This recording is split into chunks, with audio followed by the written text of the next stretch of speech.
In this part of the course, we're going to look at the communication decisions that you're going to have to make when you're going to go international. Now, a lot of what's going on with the modern media environment and a lot of digital environment is we're kind of moving from a seller initiative communication to a buyer initiative communication. The seller initiative communication we're going to call push marketing. That's a television commercial. We're going to push it in your face and you're going to look at it.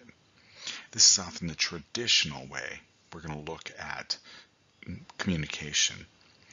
But more modern ways is that we're going to go and we're going to start to look for information about products and services on our own. Last week I needed to buy a Gore-Tex jacket. I'm going to spend $300-400 on a jacket. What did I do? I went and researched a bunch of different websites. I researched a bunch of different prices, and I found the jacket I wanted to buy. I went to Amazon, I read a bunch of reviews, and I chose the jacket.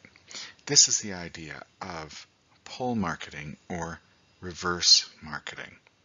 So this is increasingly common in our international environments. But also, there's different elements that we have to face up to when we're going to look at our international types of products and services. So sometimes we're going to have language differences or economic differences. Sometimes we're going to have sociocultural differences when we market from one place to another. And then there's legal and competitive differences. The big issue that we have to look at is the idea that we're going to have sellers and receivers. And down at the bottom, it's going to talk about noise. There's going to be a lot of noise or different cultural nuances that prevent us from understanding advertising from one culture to the next. Later, we're going to look at some commercials from Japan. Look at the first 4 or 5 minutes. You'll get the idea. There's going to be a lot of noise or a lot of distraction or a lot of different types of internal things that are going to help you or going to cause you to think that these are rather peculiar commercials. Now, the promotional mix is important. It's going to be on the examination. Remember, there's 5 elements to the promotional mix: advertising, public relations, sales promotions, which should just be promotions in general, direct marketing, personal selling, and these 5 are going to be on the examination. Now we're going to see, after these slides, we're going to see examples of some promotions, some public relations, and some advertising. Now in the book, it talks about the idea of Husqvarna. Husqvarna is an international engine company.